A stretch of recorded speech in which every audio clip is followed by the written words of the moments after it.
ಸಾಯಿರಾಮ್. ಆತ್ಮೀಯ ವೀಕ್ಷಕ ಬಾಂಧವರಿಗೆಲ್ಲ ಇವತ್ತಿನ ಕಾರ್ಯಕ್ರಮಕ್ಕೆ ಸ್ವಾಗತ ಸುಸ್ವಾಗತ. ವೀಕ್ಷಕರ, ಇವತ್ತಿನ ಸಂಚಿಕೆಯಲ್ಲಿ ಒಂದು ಕುಟುಂಬದ ಸಮಸ್ಯೆಯನ್ನ ನಿಮ್ಗೆ ಅರ್ಥೈಸಿ ಅದಕ್ಕೆ ಮೂಲ ಕಾರಣ ಏನು ಮತ್ತೆ ಅದಕ್ಕೆ ಪರಿಹಾರ ಏನಾದ್ರು ಇದೆಯಾ ಅನ್ನೋದನ್ನ ತಿಳಿಸಕ್ಕೆ ನಾನು ಪ್ರಯತ್ನ ಪಡ್ತೀನಿ. ಒಂದು ದೊಡ್ಡ ಕುಟುಂಬ. ಆ ಕುಟುಂಬದಲ್ಲಿ ಒಂದು ಮನೆ ಯಜಮಾನ 70 ವರ್ಷ 75 ವರ್ಷ ಆಗಿದೆ. ಅವ್ರಿಗೆ 3 ಜನ ಗಂಡು ಮಕ್ಕಳು, 3 ಜನಕ್ಕೂ ಮದುವೆ ಮಾಡಿದ್ದಾರೆ. 3 ಜನ ಸೊಸೆಯರು ಮೊಮ್ಮಕ್ಕಳೆಲ್ಲ ಇದ್ದಾರೆ. 3 ಜನ ಗಂಡು ಮಕ್ಕಳು, 3 ಸೊಸೆಯರು, ಒಬ್ಬೊಬ್ರಿಗೂ ಮಕ್ಕಳಾಗಿದೆ, ಗಂಡು ಮಕ್ಕಳಿಗೆ ಆನಂದವಾಗಿದ್ದಾರೆ. ಆ ತಾತ ಅಜ್ಜಿ ಎಲ್ಲ. ಒಂದಿನ ಅವ್ರ ಮೇಲೆ ದೊಡ್ಡ ದುರಂತ ನಡೆದೋಯ್ತು. ಏನಪ್ಪಾ ಅಂತಂದ್ರೆ, ಒಂದು ಹುಡುಗಿ ಪ್ರಾಪ್ತ ವಯಸ್ಸಿಗೆ ಬಂದಿರುವಂತದ್ದು, ಬಹುಶಃ 18-19 ವರ್ಷ ಇರಬೇಕು ಅಂತ ಅನ್ಸುತ್ತೆ. ಆ ಹುಡುಗಿ ಇದಕ್ಕಿದ್ದಾಗೆ ಹೋಗಿ ನೀರಿಗೆ ಬಿದ್ದು ಸತ್ತೋಗ್ಬಿಡ್ತಾಳೆ. ಇನ್ನೊಮ್ಮೆ ಹೇಳ್ತೀನಿ, 18-19 ವರ್ಷದ ಹುಡುಗಿ ನೀರಿಗೆ ಬಿದ್ದು ಸತ್ತೋಗ್ತಾಳೆ. ಅವಳು ನೀರಿಗೆ ಬಿದ್ದು 3 ದಿನದ ಮೇಲೆ ಗೊತ್ತಾಗತ್ತೆ ಅವಳು ನೀರಲ್ಲಿ ಬಿದ್ದು ಸತ್ತಿದ್ದಾಳೆ ಅಂತ. ಅಲ್ಲಿವರೆಗೂ ಮನೆಗೆ ಬಂದಿಲ್ಲ ಹುಡುಗಿ, ಕಾಲೇಜ್ಗೆ ಹೋದವಳು ಮನೆಗೆ ಬಂದಿಲ್ಲ ಅಂತೇಳಿ ಹುಡುಕಾಡ್ತಾ ಇರ್ತಾರೆ. ನನ್ನ ಮಗಳು ಯಾಕೆ ನೀರಿಗೆ ಬಿದ್ದು ಸತ್ಲು ಅಂತ ತಂದೆ ತಾಯಿ ಯೋಚನೆ. ತಾತ ಅಜ್ಜಿಗೂ ನಮ್ಮ ಮಗಳು ಯಾಕೆ ಸತ್ಲು, ಅವ್ಳಿಗೇನು ಅಂತ ಸಮಸ್ಯೆನೇ ಇಲ್ವಲ್ಲ, ಓದೋ ಹುಡುಗಿಗೆ ಏನ್ ಸಮಸ್ಯೆ ಇದೆ, ಆದ್ರೆ ನೀರಿಗೆ ಬಿದ್ದು ಸತ್ತೋಗ್ಬಿಡ್ತಾಳೆ. ಪಾಪ ಒಬ್ಳೇ ಮಗಳು. ಈ ಹುಡುಗಿ ಯಾರು? ಮೊದಲನೇ ಮಗನ ಮಗಳು. ಆ ಮನೆಯ ಮೊದಲನೇ ಮಗನ ಮಗಳು. ಈ ಅಜ್ಜ ಅಜ್ಜಿಗೆ ದೊಡ್ಡ ಮಗನ ಮೊಮ್ಮಗಳು. ನೀರು ಬಿದ್ದು ಸತ್ತೋಗ್ಬಿಡ್ತಾಳೆ. ನೀರು ಬಿದ್ದು ಸತ್ತೋಗ್ಬಿಟ್ಟು 3 ದಿನ ಆಗ್ಲೇ ನೀರಲ್ಲೆಲ್ಲ ಕೊಳ್ತಿತ್ತು. ಬಟ್ ಬಾಡಿ ರೆಕಗ್ನೈಸ್ ಮಾಡಿ ಎಲ್ಲ ಈ ಸಂಸ್ಕಾರನ ಮಾಡಿದ್ರು. ಬಟ್ ಕಾರಣ ಏನು ಅಂತ ಗೊತ್ತೇ ಇಲ್ಲ. ಕಾಲೇಜ್ಗೆ ಹೋಗಿದ್ದಾಳೆ, ತಿಂಡಿ ತಿಂದು ಕಾಲೇಜ್ಗೆ ಹೋದ್ಲು. ಕಾಲೇಜಲ್ಲಿ ಕ್ಲಾಸ್ಗೆ ಅಟೆಂಡ್ ಆಗಿ ಕ್ಲಾಸಿಂದನೂ ಬಂದು ಹೊರಗಡೆ ಫ್ರೆಂಡ್ಸ್ ಎಲ್ಲ ಮೀಟ್ ಮಾಡಿಕೊಂಡು ಮನೆಗೆ ಬರೋ ಸಮಯದಲ್ಲಿ ಅವ್ರ ಊರ ಹತ್ರ ದೊಡ್ಡ ನದಿ ಹರಿತಿದೆ, ಹೋಗಿ ಬಿದ್ದು ಹೋಗ್ಬಿಟ್ಟಿದ್ದಾಳೆ. ಅವಳು ಬಿದ್ದಿದ್ದಾಳೆ. ಬಟ್ ಪುಣ್ಯಕ್ಕೆ 1 ಕಿಲೋಮೀಟರ್ 2 ಕಿಲೋಮೀಟರ್ ದೂರದಲ್ಲಿ ಅವಳು ಯಾವುದೋ ಮರದ ದಿಮ್ಮಿಗೆ ಅವಳು ಬಟ್ಟೆ ಸಿಕ್ಕಾಕೊಂಡ್ಬಿಟ್ಟಿದೆ. ಅಲ್ಲೇ ಶವ ಅಲ್ಲೇ ತೇಲಾಡ್ತಿದೆ, ಮುಂದೆ ಹರ್ಕೊಂಡು ಹೋಗಿಲ್ಲ. ಪುಣ್ಯಕ್ಕೆ ಯಾರೋ ಆ ಕಡೆಯಿಂದ ಈ ಸೈಕಲ್ ಮೇಲೆ ಪ್ಲಾಸ್ಟಿಕ್ ಡಬ್ಬಗಳು ಮತ್ತೆ ಈ ಬೊಂಬೆಗಳು, ಮಕ್ಕಳಾಡೋ ಬೊಂಬೆಗಳು ಆ ಊರಿಗೆ ಹೋಗ್ತಾ ಇದ್ದಾನೆ ಮಾರಕ್ಕೆ ಅಂತ ಹೋದಾಗ ಅವನಿಗೆಲ್ಲೋ ರೀಸಸ್ಗೆ ಹೋಗ್ಬೇಕು ಅಂತ ಮನ್ಸು ಬಂತು. ವೆಹಿಕಲ್ ಅಲ್ಲೇ ನಿಲ್ಲಿಸ್ಬಿಟ್ಟು ರೀಸರ್ಚ್ ಮಾಡಕ್ ಹೋದಾಗ ಅವ್ನ ಕಣ್ಣು ಮುಂದೆ ಆ ನದಿಲಿ ಆ ಮರದ ಕೊಂಬೆಗೆ ಸಿಕ್ಕಾಕೊಂಡು ಹುಡುಗಿ ಹೆಣ ನೋಡ್ಬಿಟ್ಟ. ತಕ್ಷಣ ಹೋಗಿ ಹೇಳ್ದ ಊರವ್ರಿಗೆ, ನೋಡಿ ನನಗೆ ವ್ಯಾಪಾರ ಮಾಡಕ್ಕೆ ನಿಮ್ಮೂರಿಗೆ ಬರ್ತಿರ್ಬೇಕಾದ್ರೆ ರಸ್ತೆಯಲ್ಲಿ ಒಂದು ನೀರಲ್ಲಿ ಬಿದ್ದಿರೋ ಹುಡುಗಿದ ಹೆಣ ಇದೆ, ಯಾರನ್ನ ಹೋಗಿ ನೋಡಿ ಫಸ್ಟು ಅಂತಂದಾಗ ಊರವರೆಲ್ಲ ಹೋಗಿ ನೋಡ್ತಾರೆ. ಆಮೇಲೆ ಅಲ್ಲಿ ಆ ಹುಡುಗಿದು ಶವ ಸಿಗುತ್ತೆ. ಆಗ ಗೊತ್ತಾಯ್ತು ನಮ್ಮ ಊರವ್ರದ್ದು, ನಮ್ಮೂರು ಹುಡುಗಿ ಇವಳು ಅಂಥೇಳಿ ಸಂಬಂಧಪಟ್ಟ ವಿಷಯ ತಿಳಿಸ್ತಾರೆ. ಇದು ಏನಕ್ಕಾಯ್ತು ಹೇಗಾಯ್ತು ಅಂತ ಗೊತ್ತಿಲ್ಲ. ಪೊಲೀಸ್ ಕಂಪ್ಲೇಂಟ್ ಅಂತೂ ಆಗಿದೆ. ವಿಚಾರ ಮಾಡಿದ್ರು ಕೂಡ ಅವ್ರಿಗೆ ಏನು ಗೊತ್ತಾಗ್ತಿಲ್ಲ. ಕೊನೆಗೆ ಆ ಹುಡುಗಿ ಏನಕ್ಕೆ ಸತ್ತಿದ್ದಾಳೆ ಎಲ್ರಿಗೂ ದೊಡ್ಡ ಯಕ್ಷ ಪ್ರಶ್ನೆ. ಇದಕ್ಕಿದ್ದಾಗೆ ಆ ಹುಡುಗಿ ಬಗ್ಗೆ ಸ್ಕೂಲು, ಫ್ರೆಂಡ್ಸು ಎಲ್ಲರೂ ತನಿಖೆ ಮಾಡ್ತಾ ಇದ್ದಾರೆ ಪೊಲೀಸ್ನವರು. ಕಾಲೇಜಲ್ಲಿ ಏನಾದ್ರು ಬೈದ್ಬಿಟ್ರ, ಯಾವ್ದಾದ್ರು ಪ್ರಾಬ್ಲಮ್ ಆಯ್ತಾ ಅಂತ ಕಾಲೇಜವ್ರು ಯಾರು ಏನು ಮಾತಾಡಿಲ್ಲ. ಎಲ್ಲ ಫ್ರೆಂಡ್ಸ್ಗೂ ಗೊತ್ತು ಅವಳು ಒಳ್ಳೆ ಹುಡುಗಿ, ಯಾರು ಏನು ಅಂತ ಕೆಟ್ಟದ್ ಮಾಡಿಲ್ಲ ಅಂತೇಳಿ. ಮತ್ತೆ ಯಾಕೆ ನೀರು ಬಿದ್ಲು ಅನ್ನೋದು ಪ್ರಶ್ನೆ. ರಸ್ತೆಯಲ್ಲಿ ಬರ್ತಿರ್ಬೇಕಾದ್ರೆ ಅವಳಿಗೆ ಏನಾಯ್ತು, ಯಾಕೆ ಆ ಕಡೆ ಹೋದ್ಲು, ಅವತ್ತು ದಿವಸ ಮನೆಗೆ ಬರೋ ಬದಲು ನದಿ ದಡಕ್ಕೆ ಯಾಕೆ ಹೋದ್ಲು, ನದಿ ಬೀಳೋಂಥದ್ದು ಜಾಗಕ್ಕೆ ಯಾಕೆ ಹೋದ್ಲು ಅನ್ನೋದು ಚಿಂತೆ ಎಲ್ರಿಗೂ, ಇನ್ಕ್ಲೂಡಿಂಗ್ ಪೊಲೀಸ್ನವ್ರಿಗೂ ಸೇರಿ. ಕೊನೆಗೆ ಅವಳಿಗೆ ಏನ್ ಮಾಡೋಕ್ಕಾಗಲ್ಲ, ಶವ ಸಂಸ್ಕಾರ ಆಯ್ತು. ಪೋಸ್ಟ್ ಮಾರ್ಟಮ್ ರಿಪೋರ್ಟ್ ಮಾಡಿ ಅಷ್ಟೊಳಗೆಲ್ಲ ನೀರೆಲ್ಲ ಕೊಳ್ತೋಗಿತ್ತು. ಬಾಡಿ. 3 ದಿನ ಆಗಿತ್ತಾಗ್ಲೆ ಶವ ಸಂಸ್ಕಾರ ಮಾಡಿದ್ದಾರೆ. ಅವಳು ಯಾವಾಗ ಸತ್ಲು, ಡೇಟು ಯಾವತ್ತಿಂದ ಅವಳು ಕಾಲೇಜ್ ಮಿಸ್ ಆದ ಅವತ್ತೇ ಡೇಟ್, ಸತ್ತದ ಡೇಟ್ ಅದು. ಬಟ್ ಯಾವಾಗ ಬಿದ್ಲು ಅನ್ನೋದು ಗೊತ್ತಿಲ್ಲ. ಅವಳು ವಾಕ್ ಮಾಡ್ಕೊಂಡು ಬರ್ತಿರ್ಬೇಕಾದ್ರೆ ಒಂದು 3-4 ಜನ ನೋಡಿದ್ದಾರೆ, ಮನೆಯಿಂದ ಮನೆಗೆ ಹೋಗ್ತಾ ಇದ್ದಾಳೆ, ಸ್ಕೂಲಿಂದ ಕಾಲೇಜಿಂದ ಮನೆಗೆ ಹೋಗ್ತಿದ್ದಾಳೆ ಅಂತ. ಆದ್ರೆ ಅವಳಿಗೆ ಹೆಂಗ್ ನೀರು ಬಿದ್ಲು, ಯಾರ ತಳ್ಳಿಬಿಟ್ರ ಅಥವಾ ಅವಳೆ ಬಿದ್ಲಾ, ಏನಾಯ್ತು? ಈಗ ಪರೀಕ್ಷೆ ಫೇಲ್ ಆದ್ರೆ ಸತ್ತೋಗ್ಬೇಕು, ಆತ್ಮಹತ್ಯೆ. ಏನು ಪರೀಕ್ಷೆನೇ ಆಗಿಲ್ಲ, ಎಕ್ಸಾಮೇ ಬರ್ದಿಲ್ಲ, ಕಾರಣ ಏನು ಅಂತ ನೋಡಿ, ನಿಗೂಢ ಏನು. ಇದನ್ನೆಲ್ಲ ಯೋಚನೆ ಮಾಡಿ ಮಾಡಿ ತಂದೆ ತಾಯಿಗಳು 18-19 ಹುಡುಗಿ ಕಣ್ಣು ಇನ್ನೇನು ಚೆನ್ನಾಗಿ ಬೆಳೆದಿರೋ ಹುಡುಗಿ ಕಣ್ಮುಂದೆ ಕಾಣಲ್ಲ ಆದಾಗ ಎಷ್ಟು ತಂದೆ ತಾಯಿಗೆ ಸಂಕಟ ಆಗತ್ತೆ. ಆಗೆಲ್ಲ ಯೋಚನೆ ಮಾಡ್ತಾರೆ. ಆಗ ಆ ಸತ್ತ ಡೇಟ್ ಅನ್ನ ತಗೊಂಡು 12 ಗಂಟೆ ಒಳಗಡೆ ಆ ದಶಾಭುಕ್ತಿ ನವಾಂಶ ರಾಶಿ ಕುಂಡ್ಲೆಲ್ಲ ನೋಡಿದಾಗ ಅಲ್ಲಿ ಒಂದು ಪ್ರೇತ ಬಾಧೆ ಇತ್ತು, ಪುರುಷ ಪ್ರೇತ ಬಾಧೆ. ಆ ಪುರುಷ ಪ್ರೇತ ಬಾಧೆ ಅವಳೇ ಕನೆಕ್ಟ್ ಆಗಿದೆ ಅಂತ, ರಾಹುಕೇತುಗಳ ಸಂಯೋಗದಿಂದ ಆಗಿದೆ ಅಂತ ಜಾತಕ ನೋಡಿದ್ಮೇಲೆ ಗೊತ್ತಾಯ್ತು. ಇನ್ನೂ ಆಯುಷ್ ಇದೆ ಹುಡುಗಿಗೆ, ಇನ್ನು ಆಯುಷ್ ಇದೆ. ಜಾತಕ ಪ್ರಕಾರ ನೋಡಕ್ ಹೋದ್ರೆ ಅವಳು ಡಾಕ್ಟರ್ ಆಗೋ ಯೋಗ ಇದೆ ನೋಡಿ.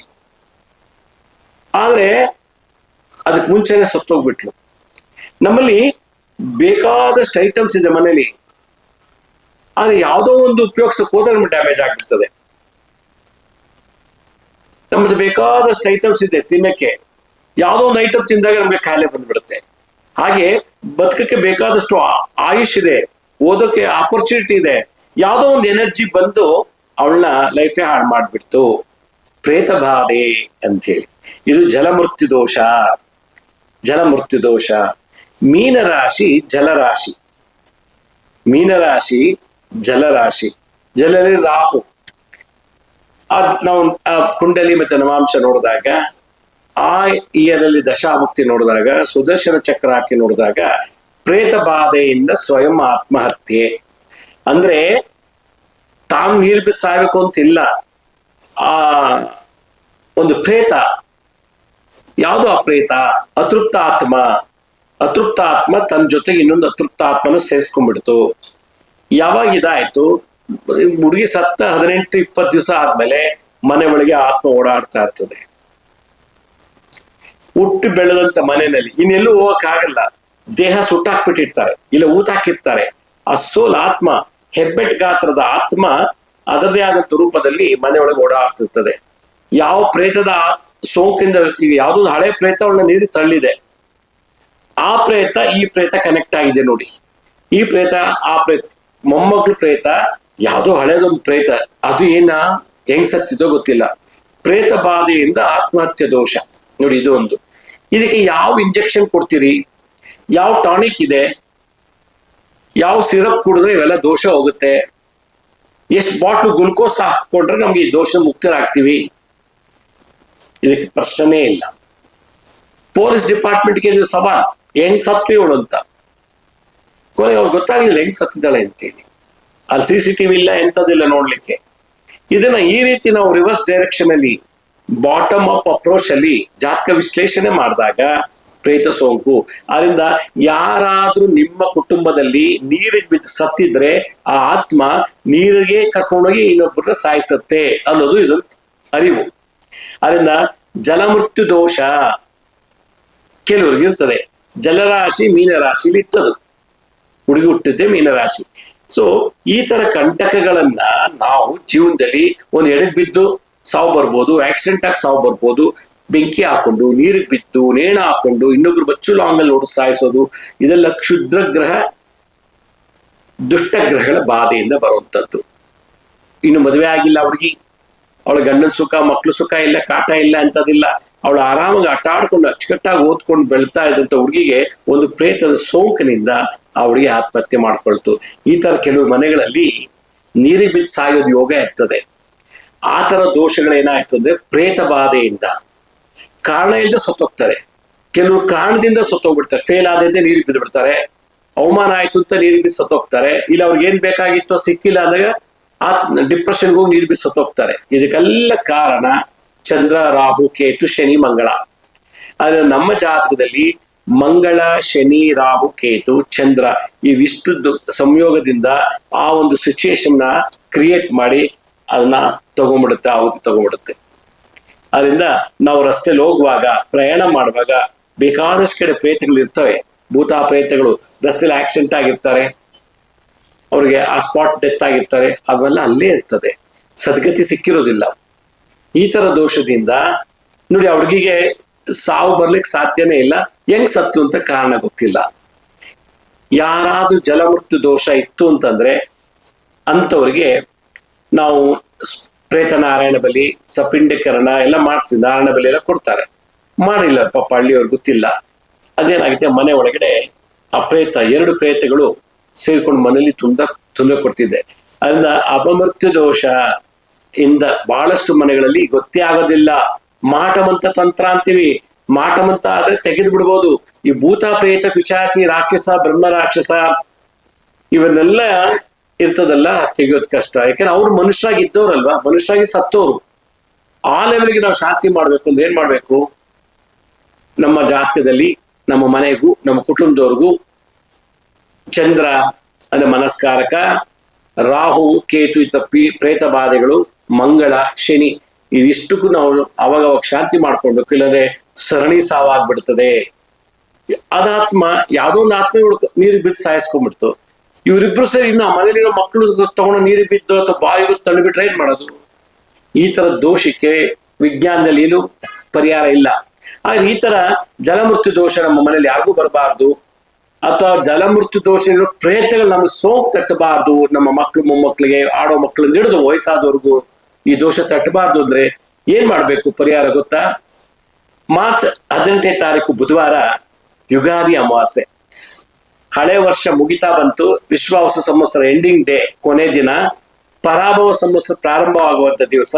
ಈ ಒಂದು ಪರ್ವಕಾಲ, ಸಂಧಿ ಕಾಲದಲ್ಲಿ ಮಧ್ಯಾಹ್ನ 3ರಿಂದ ರಾತ್ರಿ 9 ಗಂಟೆ ತನಕ ಅಥವಾ 10 ಗಂಟೆ ತನಕ ಬೆಂಗಳೂರಿನಲ್ಲಿ ಈ ಪ್ರೇತಗಳಿಗೆ ಬಲಿಯಾಗಬೇಕು ಅಂದ್ರೆ ಶನಿ ರಾಹುಗೆ ಕಾಳಿಕಾದೇವಿ, ಚಂದ್ರ ಮತ್ತು ಮಂಗಳಕ್ಕೆ ದುರ್ಗಾದೇವಿ, ಇದ್ಯಾವುದೂ ಆಗ್ಲಿಲ್ಲ ಅಂದ್ರೆ ಅತಿ ಪವರ್ಫುಲ್ ಅಂದ್ರೆ ಪ್ರತ್ಯಂಗಿರ. ಈ ತರ 3 ದೇವತೆಗಳ 21 ವೆರೈಟಿ ಕಾಳಿಗಳು, 21 ವೆರೈಟಿ ದುರ್ಗಿಯರು, ಶಾಂತ ದುರ್ಗಾ, ಶೂನ್ಯ ದುರ್ಗಾ, ವನದುರ್ಗಾ, ಬ್ರಾಹ್ಮಿ ದುರ್ಗಾ, ವಿಜಯ ದುರ್ಗಾ ಅಂತೇಳಿ, ಉಗ್ರಕಾಳಿ, ಅಘೋರ ಕಾಳಿ, ಭದ್ರಕಾಳಿ, ದಕ್ಷಿಣ ಕಾಳಿ, ಗುಹ್ಯ ಕಾಳಿ, ಈ ತರ 21 ವೆರೈಟಿ ಕಾಳಿಯರು, 21 ವೆರೈಟಿ ದುರ್ಗಿಯರು, 10 ದಶಮಹಾಕಾಳಿಯರು. ಇದಲ್ದೇನೆ 40 ವೆರೈಟಿ ಪತ್ತಂಗಿರ ವಿವಿಧ ರೀತಿಯ ಸಮಸ್ಯೆಗಳಿಗೆ ಸೇರಿಸಿ ಇಡೀ ಜಗತ್ತಲ್ಲೇ ಮೊದಲನೇ ಬಾರಿಗೆ ಬೆಂಗಳೂರಿನಲ್ಲಿ ನಾವು 18 ಯುಗಾದಿ ಅಮಾವಾಸ್ಯೆ ದಿವಸ ಮಾಟಮಂತ ತಂತ್ರ ಬಾಧೆ ಆಗಿದ್ರೆ, ಮಾರಣ, ಸ್ತಂಭನ, ಉಚ್ಚಾಟನ, ವಿದ್ವೇಷಣ ಈ ತರ ದೋಷಗಳೇನು ನರಳುತ್ತಿದ್ರೆ, ಭೂತ ಪ್ರೇತ ಬಾಧೆಗಳು ನರಳುತ್ತಾ ಇದ್ರೆ, ಚೌಡಿ ಪ್ರಯೋಗ, ಚಂಡಿ ಪ್ರಯೋಗ, ವಾರಹಿ ಪ್ರಯೋಗ, ಪ್ರತ್ಯಂಗಿರ ಪ್ರಯೋಗ, ಭೈರವ, ಭೈರವಿ, ನಮ್ಮ ಉಗುರು, ಕೂದಲು, ಬಟ್ಟೆ, ನಾವು ಹಾಕೊಂಡಿರೋ ಚಪ್ಪಲಿ, ಯೂಸ್ ಮಾಡಿರೋ ಚಪ್ಪಲಿ, ಯೂಸ್ ಮಾಡಿರೋ ಬಟ್ಟೆ, ನಾವು ತಿಂದು ಬಿಟ್ಟಿದಂತ ಎಂಜಲನ್ನ, ನಾವು ಕೂತಂತ ಜಾಗ, ನಿಂತಂತ ಜಾಗದ ಮಣ್ಣಿದ್ರ ಅದನ್ನ ತಗೊಂಡೋಗ್ಬಿಟ್ಟು ಪ್ರಯೋಗ ಮಾಡಿಬಿಡ್ತಾರೆ. ಜನಗಳ ಪ್ರಯೋಗ ಮಾಡಿರೋದು ಹೆಂಗೋ ಬಿಡಿಸ್ಕೋಬಹುದು. ನಮ್ ಕಣ್ಣು ಕಾಣದೇ ಇರುವಂತ ಭೂತ ಪ್ರೇತಗಳು ನಮ್ ಕಣ್ಣಿಗೆ ಕಾಣಲ್ಲ. ಅದ್ರಿಂದ ನಮ್ಗೆ ಹಾವಳಿ ಜಾಸ್ತಿ ಆಗ್ತದೆ ಇವಾಗ. ಅದರಲ್ಲೂ ಈ ವರ್ಷ 2026 ಯುಗಾದಿ ನಂತರ ಇಡೀ ಜಗತ್ತಲ್ಲಿ ಈ ಭೂತ ಪ್ರೇತ ಬಾಧೆಗಳಿಗೆ ಮಂಗಳನೇ ಮಂತ್ರಿ. ಇದರಿಂದ ಬಹಳಷ್ಟು ನಮ್ಗೆ ಸೈಡ್ ಎಫೆಕ್ಟ್ಸು, ತೊಂದರೆಗಳಾಗತ್ತೆ.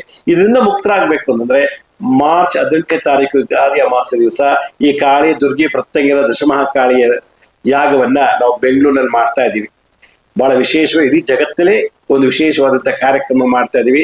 ನಿಮ್ಮ ಜಾತಕದಲ್ಲಿ ಹಿಂದೆ ಯಾರಾದ್ರೂ 2 ವರ್ಷ 3 ವರ್ಷ ಹಿಂದೆ ಮಾಟಮಂತ ಪ್ರಯೋಗ ಮಾಡಿ ಇನ್ನೂ ನರಳ್ತಾ ಇದ್ದೀರಾ? ಅದು ಇವಾಗ ಮಾಡ್ಬಿಟ್ಟಿದ್ದಾರೆ ಯಾರು? ನೆನ್ನೆ ಮೊನ್ನೆನೋ ಓದ್ತಿನೋ ಹಿಂದೆ ಮಾಡಿದ್ದಾರೆ, ನರಳ್ತಾ ಇದ್ದೀರಾ. ಈಗಾಗಲೇ ಮಾಡ್ಬಿಟ್ಟಿದ್ದಾರೆ, ಪ್ರಾರಂಭ ಆಗ್ತಾ ಇದೆ ನಿಮ್ಗೆ ನರಳಾಟ. ಮುಂದೆ ಯಾರಾದ್ರು ಮಾಡೋರು ಇರ್ಬೋದೇನೋ, ಯಾರು ಗೊತ್ತು. ಹಿಂದೆ ಇವಾಗ ಮುಂದೆ ಮಾಡುವಂತ ಯಾವುದೇ ತರ ಇವು ಮಾಟಮಂತ ತಂತ್ರ ಬಾಧೆಯಿಂದ ಬಿಡುಗಡೆ ಆಗಿ ಸುಖವಾಗಿ ಇರಬೇಕು ಅನ್ನೋದಾಗಿದ್ರೆ ಮಾರ್ಚ್ 18ನೇ ತಾರೀಕು ಮಹಾಪ್ರತ್ಯಂಗಿರ ಯಾಗದಲ್ಲಿ ಭಾಗವಹಿಸಿ. ಅದ್ ಹೇಗ್ ಭಾಗವಹಿಸ್ಬೇಕು? ನಾ ಸ್ಕ್ರೀನ್ ಮೇಲೆ ತೋರಿಸ್ತಾ ನೋಡಿ, SPTT.in ಅಂತ, ಶ್ರೀ ಪಾಂಡುರಂಗ ಟೆಂಪಲ್ ಟ್ರಸ್ಟ್.in ಅಂತೇಳಿ ಲಾಗಿನ್ ಆಗಿ ಅದರಲ್ಲಿ ಇಂಗ್ಲಿಷು ಮತ್ತೆ ಕನ್ನಡದ ಎಲ್ಲಾ ಡೀಟೇಲ್ಸ್ ಇದೆ. ಇಂಗ್ಲಿಷು ಮತ್ತು ಕನ್ನಡ ಓದಿ ಆಮೇಲೆ ರಿಜಿಸ್ಟರ್ ಮಾಡ್ಕೊಳ್ಳಿ. ಇದು ಕೇವಲ 2,500 ರೂಪಾಯಿ. ಅವತ್ತು ನಾವು ನಿಮ್ಮ ಕೈಲಿ ಕೆಲವು ಗಿಡಮೂಲಿಕೆಗಳನ್ನ ಕೊಟ್ಟು ಆಯಾ ಮಂತ್ರತಕ್ಕಂಥ ಮೂಲಿಕೆಯನ್ನು ನಿಮ್ಮ ಕೈಲಿ ಕೊಟ್ಟು ಯಾವುದೇ ದೋಷ ಇದ್ರೂ ಕೂಡ, ಶತ್ರು ಬಾಧೆ ದೃಷ್ಟಿ ದೋಷ ಇದ್ರೂ ಕೂಡ ಮುದ್ರಾ ಮಂತ್ರ ತಂತ್ರ ಮಾಡಿಸಿ ನಿಮ್ಮ ಕೈಯಲ್ಲೇ ಪೂರ್ಣಾಹುತಿ ಮಾಡಿಸ್ತೀವಿ. ಇದ್ರ ಜೊತೆಗೆ ನೀವು ಅವತ್ತು ಬಂದಾಗ ಒಂದು ತೆಂಗಿನಕಾಯಿ ತರಬೇಕು. ತೆಂಗಿನಕಾಯಿ ನವಗ್ರಹ, ರಾಹು ನಿಂಬೆಹಣ್ಣು 12 ನಿಂಬೆಹಣ್ಣು ತರಬೇಕು, 12 ಕಾಯಿನ್ಗಳು ತರಬೇಕು, ₹1 ಅಥವಾ ₹2 ಕಾಯಿನ್ ಈ ತರ. ಇದನ್ನ ನೀವು ನಿಮ್ಮಲ್ಲಿ ಯಾರು ಅವತ್ತು ಯಾಗ ಬರಕ್ಕಾಗಲ್ವೋ ಅವ್ರ ಕೈಯಲ್ಲಿ ಮುಟ್ಟಿಸ್ಬಿಟ್ಟು ಪ್ರಾರ್ಥನೆ ಮಾಡಿಸಿ ನಾವು ಪೂಜೆ ಮಾಡೋ ಸ್ಥಳಕ್ಕೆ ತಗೊಂಬನ್ನಿ. ಹಾಗೆ ನಿಮ್ಮ ಜೊತೆ ಸಂಕಲ್ಪ ಮಾಡಿಸಿ, ತಂತ್ರಗಳು ಮಾಡಿಸಿ, ನಿಮ್ಮ ಕೈಯಲ್ಲೇ ಪೂರ್ಣಾಹುತಿ ಮಾಡಿಸಿ ಬಿಡುಗಡೆ ಮಾಡೋದು ಹೇಗೆ ಅಂತ ಹೇಳ್ಕೊಡ್ತೀನಿ. ಇದೊಂದು ವಿಶೇಷವಾದಂಥ ವಿದ್ಯೆ. ವೈಜ್ಞಾನಿಕವಾಗಿ ಆಧ್ಯಾತ್ಮಿಕವಾಗಿ ಅವತ್ತಿನ ಸಹ ನಮ್ಗೆ ಇದನ್ನ ಕಲಿಸ್ತೀನಿ. ಭಾಗವಹಿಸಿ ನಿಮ್ಮ ಬಂಧು ಮಿತ್ರರಿಗೂ ಹೇಳಿ. ಬಹಳ ಜನ ಬೇರೆ ಋತುವಿನಲ್ಲಿ ಮಾಟ ಮಂತ್ರದ ಬಾಧೆ ಸಿಕ್ಕಾಕೊಂಡು ನಳ್ತಿರ್ತಾರೆ, ಇಲ್ಲ ಶತ್ರು ಕಾಟ ಇರುತ್ತೆ, ಇಲ್ಲ ದೃಷ್ಟಿದೋಷ ಇರ್ತದೆ. ಅವ್ರಿಗೆಲ್ರಿಗೂ ಬಿಡುಗಡೆ ಆಗಿ ಇನ್ಮೇಲಾದ್ರೂ 2026 ಹೊಸ ವರ್ಷ ಯುಗಾದಿಯಿಂದ ನೀವು ಸುಖ ಶಾಂತಿಯಿಂದ ಬದುಕಬೇಕು ಅಂದ್ರೆ ಈ ಹಳೆ ಮಾಟ ಮಂತ್ರ ತಂತ್ರ ಬಾಧೆಗಳ ಬಿಡುಗಡೆ ಮಾಡ್ಕೊಳ್ಳೇಬೇಕು. ಹಾಗಿದ್ದಾಗೆ ಆ ಸ್ಕೀಮ್ ಎತ್ತೋಸ್ ಲಿಂಕ್ ಕ್ಲಿಕ್ ಮಾಡಿ. ಇನ್ನೊಂದು, ಇದಕ್ಕೆ ನಾವು ಕೇವಲ 2,500 ರೂಪಾಯಿ ಚಾರ್ಜ್ ಮಾಡ್ತಾ ಇದೀವಿ. ಅವತ್ತು ನಿಮಗೆ ಗಿಡಮೂಲಿಕೆಗಳನ್ನು ಕೊಡ್ತೀವಿ, ಮತ್ತೆ ಬಹಳಷ್ಟು ನಮಗೂ ಖರ್ಚಿದೆ. ಉಳಿದಿದ್ದ ದುಡ್ಡಿನಲ್ಲಿ ಉಚಿತ ಅನಾಥಾಶ್ರಮ, ಉಚಿತ ವೃದ್ಧಾಶ್ರಮ, ಉಚಿತ ಗುರುಕುಲ, ಮತ್ತೆ ಬೆಂಗಳೂರಿನಲ್ಲಿ ಪಾಂಡುರಂಗ ದೇವಸ್ಥಾನವನ್ನ ಕಟ್ತಾ ಇದೀವಿ. ಆ ಉಳಿದಿದ್ದ ದುಡ್ಡಲ್ಲಿ ನಿಮ್ಮ ಹೆಸರನ್ನ ಸೇವೆ ಉಪಯೋಗಿಸ್ಕೊತೀವಿ. ಅಲ್ಲಿಗೆ ನಿಮಗೆ ಸೇವೆಗೂ ದಾನ ಮಾಡ್ದಂಗೆ ಆಯ್ತು, ನಿಮ್ಮಲ್ಲಿರೋ ಮಾಟ ಮತ್ತೆ ತಂತ್ರ ಕಳ್ಕೊಂಡಂಗಾಯ್ತು, ಹೊಸ ವರ್ಷದಿಂದ ಆರಾಮಾಗಿರ್ಬೋದು ಅನ್ನೋದು ಕೂಡ ಭರವಸೆ ಬರ್ತದೆ. ಯೋಚಿಸಿ, ಶೀಘ್ರದಲ್ಲೇ ರಿಜಿಸ್ಟರ್ ಮಾಡ್ಕೊಳ್ಳಿ. ಕೇವಲ ಕೆಲವೇ ಸೀಟ್ಗಳಿದೆ, ಬೇಗ ಬುಕ್ ಮಾಡ್ಕೊಳ್ಳಿ. ನಿಮ್ಮೆಲ್ಲ ಬಂಧು ಮಿತ್ರರಿಗೂ ತಿಳಿಸಿ. ವೀಕ್ಷಕರೇ, ನಮ್ಮ ಹಳೆ ಸಂಚಿಕೆ ಯಾರು ನೋಡೋಕ್ಕಾಗಿಲ್ವೋ ಅವ್ರು ನಮ್ಮ ಶಿರಡಿ ಸಾಯಿ ಭಿಕ್ಷಾ ಕೇಂದ್ರ ಮತ್ತೆ ಹೆಲ್ತ್ ಸೈನ್ಸ್ ಅಂತ ಯೂಟ್ಯೂಬ್ ಚಾನಲ್ ಇದೆ. ಇದ್ರ ಜೊತೆ SSBK ಜ್ಞಾನೋದಯ ಅಂತ ಒಂದು ಮ್ಯೂಸಿಕ್ ಚಾನಲ್ ಇದೆ. 3ಕ್ಕೂ ಸಬ್ಸ್ಕ್ರೈಬ್ ಮಾಡ್ಕೊಳ್ಳಿ. ಪಕ್ಕದ ಬೆಲ್ ಬಟನ್ ಪ್ರೆಸ್ ಮಾಡಿ. ನೋಡಾದ್ಮೇಲೆ ಲೈಕ್ ಅನ್ನೋ ಬಟನ್ ಪ್ರೆಸ್ ಮಾಡಿ. ಆ ನೋಡಿದಂತ ಎಪಿಸೋಡ್ ಲಿಂಕ್ ಅನ್ನ ನಿಮ್ಮ ಬಂಧು ಮಿತ್ರರಿಗೆ ವಾಟ್ಸಪ್ ಮುಖಾಂತರ, ಇಮೇಲ್ ಮುಖಾಂತರ ಶೇರ್ ಮಾಡಿ. ಗುರುಜಿ ಲಕ್ಷ್ಮೀ ಶ್ರೀನಿವಾಸ್ ಅಂತೇಳಿ ಫೇಸ್ಬುಕ್, ಇನ್ಸ್ಟಾಗ್ರಾಮು, ಟ್ವಿಟ್ಟರ್, ಲಿಂಕ್ಡ್ಇನ್ ಅಲ್ಲಿ ಕೂಡ ನಾವು ಟೈಮ್ ಟು ಟೈಮ್ ಅಪ್ಲೋಡ್ ಮಾಡ್ತಿರ್ತೀವಿ. ಅಪಾಯಿಂಟ್ಮೆಂಟ್ಸ್ ಬೇಕಿದ್ದರು ಸ್ಕ್ರೀನ್ ಮೇಲೆ ತೋರಿಸ್ರಿ. www.lakshmisrinivas.in ಅಂತ ನೀವೇ ಲಾಗಿನ್ ಆಗಿ ಯಾವ ಡೇಟು ಯಾವ ಟೈಮ್ಗೆ ನೀವೇ ಬುಕ್ ಮಾಡ್ಕೋಬಹುದು ಅಂತ ಹೇಳ್ತಾ ಇವತ್ತಿನ ಸಂಚಿಕೆಯನ್ನು ಮುಗಿಸ್ತೀನಿ. ಮುಂದಿನ ಸಂಚಿಕೆಯಲ್ಲಿ ಮತ್ತೊಂದು ವಿಶೇಷವಾದಂತ ಮಾಹಿತಿಯೊಂದಿಗೆ ತಮ್ಮನ್ನ ಭೇಟಿ ಮಾಡ್ತೀನಿ. ಅಲ್ಲಿವರೆಗೂ ನನ್ನ ನಮಸ್ಕಾರ. ಸಾಯಿರಾಮ್.